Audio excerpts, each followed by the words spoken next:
Hello and welcome to Spectrum Sphere, the space where we dive into a diverse world of discovery. Today, we're unraveling the complex narrative of the Opium Wars.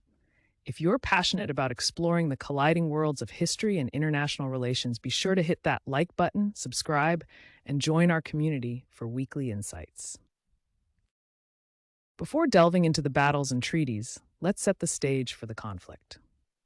The mid-19th century was marked by rising tensions between the Qing Dynasty of China and Western countries.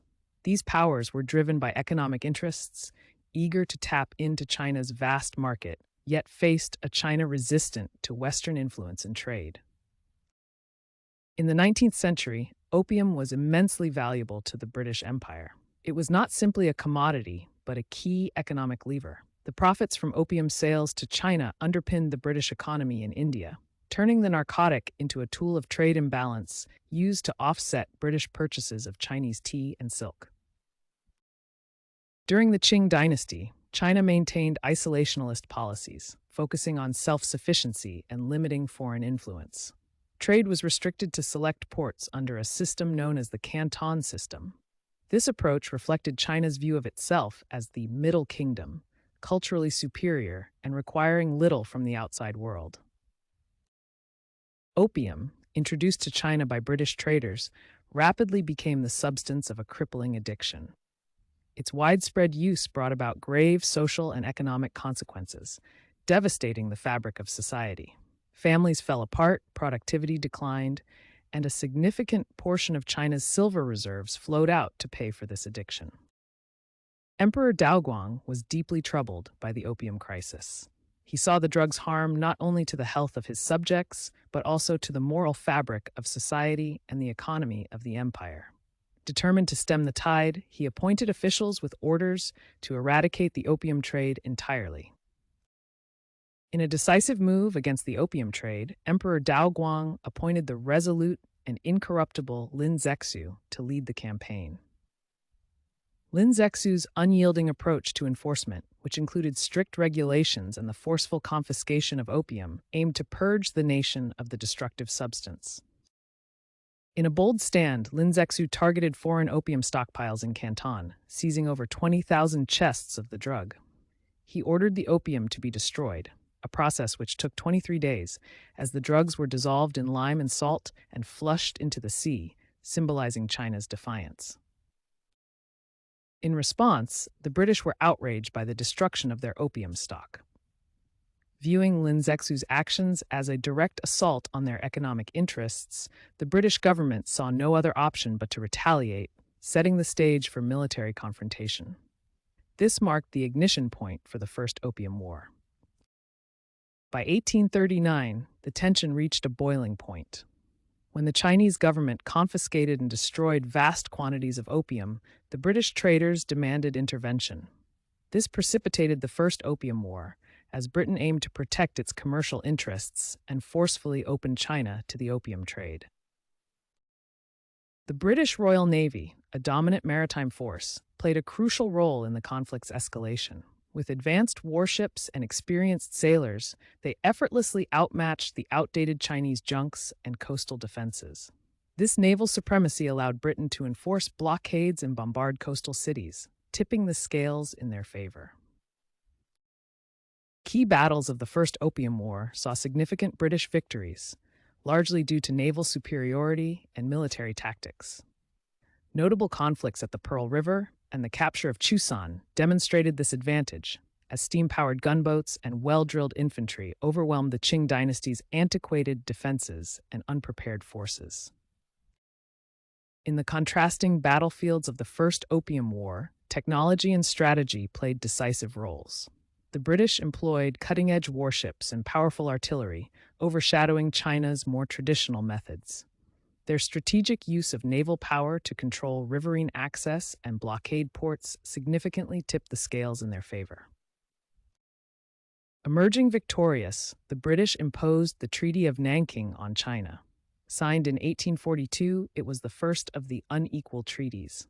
Its terms included the cession of Hong Kong to Britain, the opening of 5 treaty ports to foreign trade, and the establishment of a fixed tariff on imports and exports, profoundly altering China's sovereignty. The Treaty of Nanking opened a new chapter in international relations. It forced China to cede Hong Kong to Britain and open up 5 treaty ports for trade, including Shanghai and Canton. These concessions marked a significant intrusion into Chinese sovereignty, setting a precedent for further Western influence in the region. The imposition of the unequal treaties sparked widespread resentment among the Chinese populace. Seen as an affront to the nation's sovereignty, these treaties gave Western powers undue economic influence and legal immunity within China. This period fueled a growing sense of nationalism and became a catalyst for future movements against foreign domination.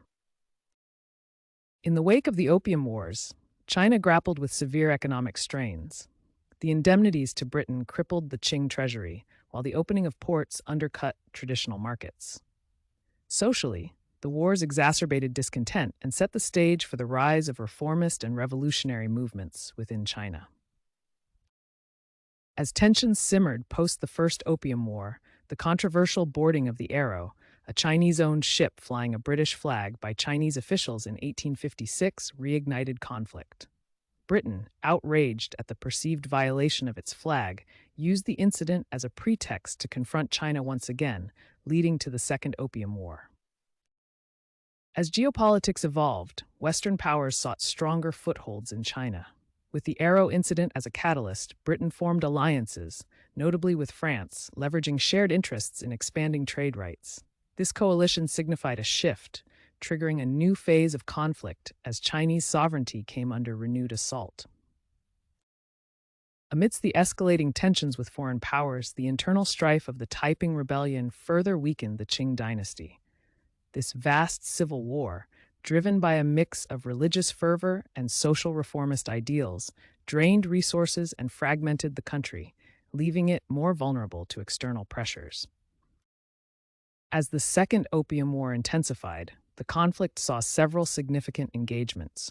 The British and French forces launched major battles, such as the Siege of Canton, that demonstrated their overwhelming military might. They employed advanced artillery, which battered the antiquated defenses of the Qing Empire, leading to pivotal victories. In 1858, amidst the chaos of the Second Opium War, the Treaty of Tianjin was signed, cajoling China into even harsher concessions. The stipulations allowed foreign envoys to reside in Beijing, legalized the opium trade, and opened more ports to foreign trade, a clear indication of Western powers exerting their demands.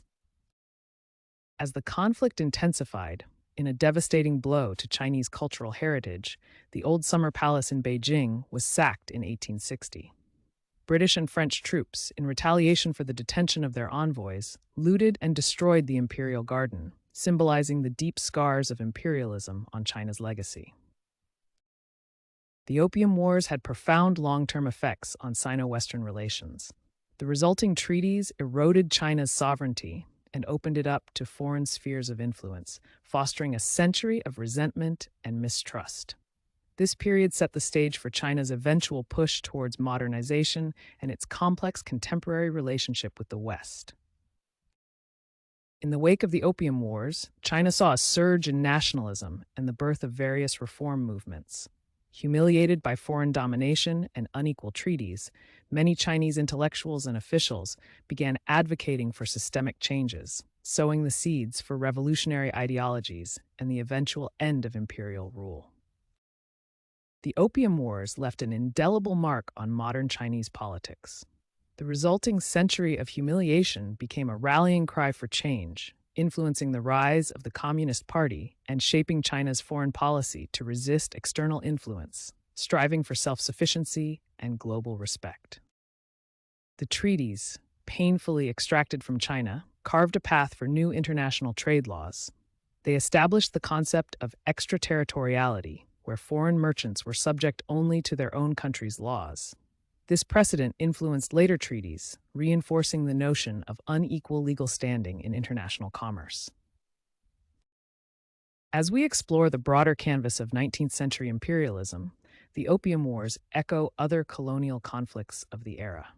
Similar to the subjugation experienced by nations under the yoke of European powers, the impact of these wars exemplifies the expansionist policies that reshaped global power structures at the time.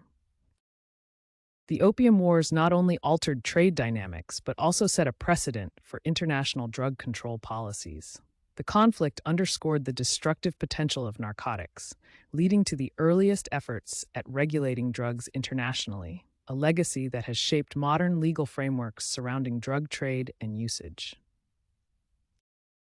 As we reflect on the historical significance of the Opium Wars, it is evident that these conflicts were a turning point in East-West relations. They heralded an era of increased Western influence in Asia and left a lasting impact on China's social fabric, economy, and its international standing. Thank you for exploring the complex history of the Opium Wars with us here at Spectrum Sphere.